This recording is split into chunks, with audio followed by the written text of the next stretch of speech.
Well, hello, my dear friends. Justyn Smith here, and I want to thank you so much for listening to today's broadcast. Thank you for clicking play. Welcome back to the channel. Today we are moving through the Bible by looking at 2 Kings chapter 6 with the topic entitled, The Faith That Changed Fear. The Faith That Changed Fear. We're going to move through what might be an uncommon story in the Scriptures for you, or maybe you know it. But these things were written aforetime that we, through the Scriptures, might have patience and comfort, that we might have hope. And so today we rejoice in the fact that there are those in our lives who are on a different spiritual level, really. I mean, when you look at it from that perspective, that would then challenge us to live in faith when fear is overwhelming us. Number one, let's notice the great advice. Real quickly, moving through the story, starting with where the story begins.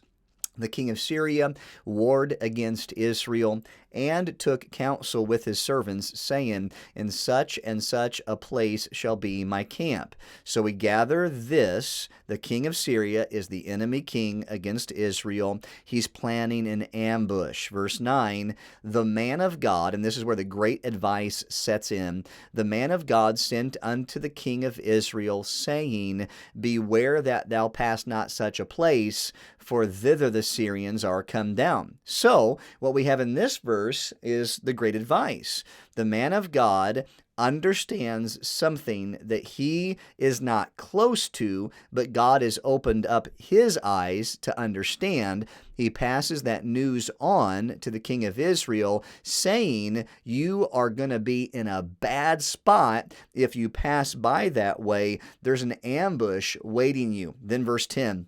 The king of Israel sent to the place which the man of God told him and warned him of, and saved himself there not once nor twice. I leave that verse up because I want to explain something that might not be clear.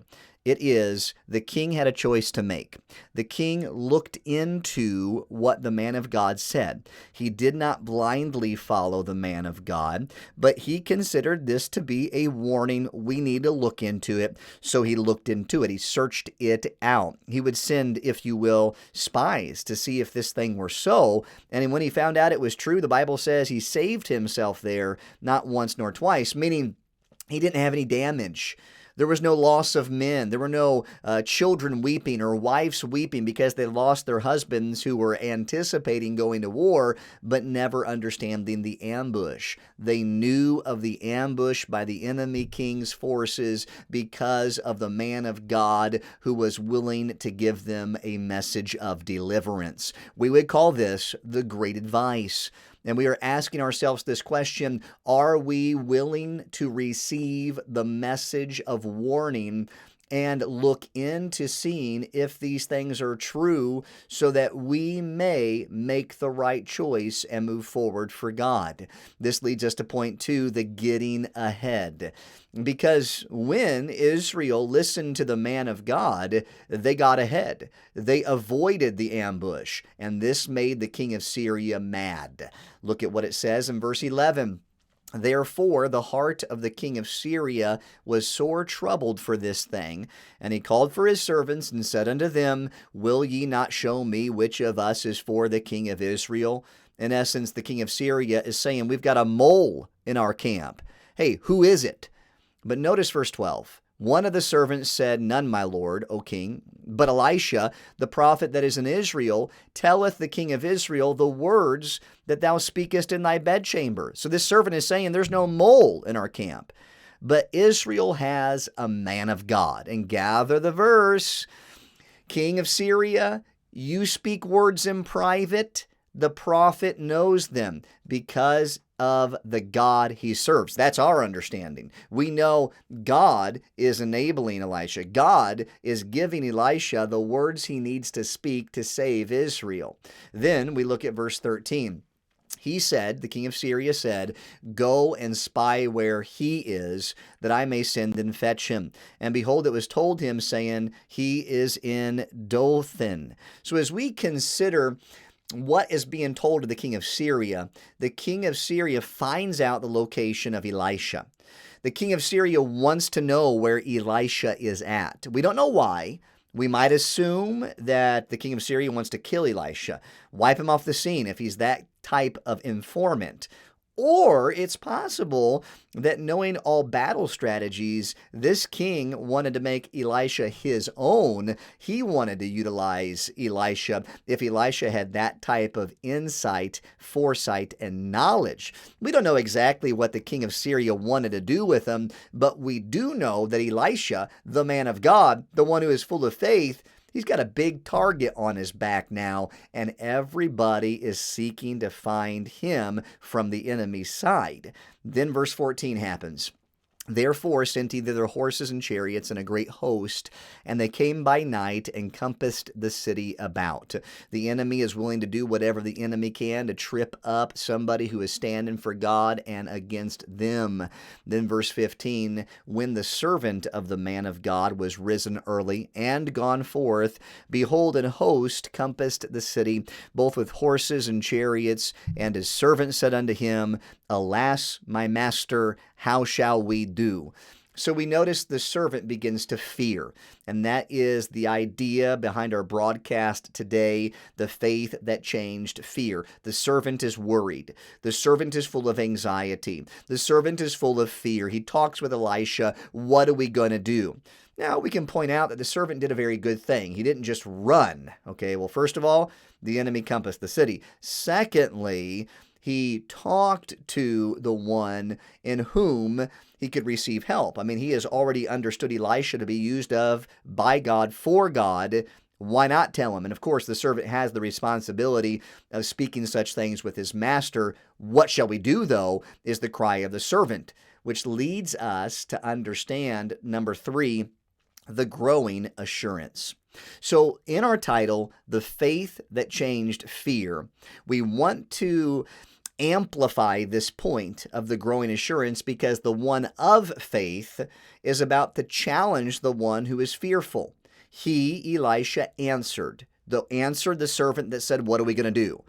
He answered, fear not, for they that be with us are more than they that be with them. So break down this verse with me. Fear not is the message of peace. For they that be with us, well, that's the message of God's provision.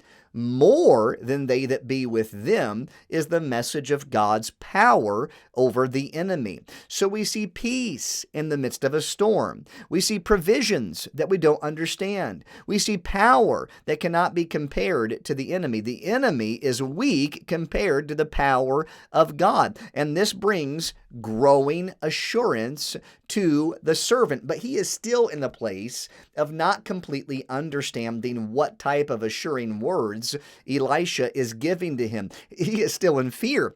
He needs his eyes to be opened. And that's where we bring point 4, the God who answers. Notice how after the assuring words of Elisha, verse 17 takes place. Elisha prayed and said, Lord, I pray thee, open his eyes that he may see. And get this, the Lord answered speedily. He opened the eyes of the young man, and he saw.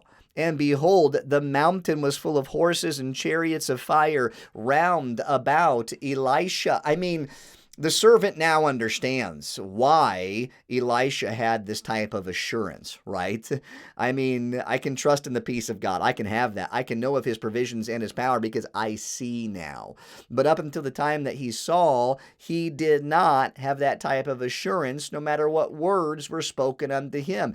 It was the praying faith that opened the eyes of the one in fear through the testimony of the one who was living in faith. Pointing out verse 18, and when they, the enemy, came down to him, Elisha prayed unto the Lord and said, Smite this people, I pray thee, with blindness. And he smote them with blindness according to the word of Elisha. We notice 2 prayers.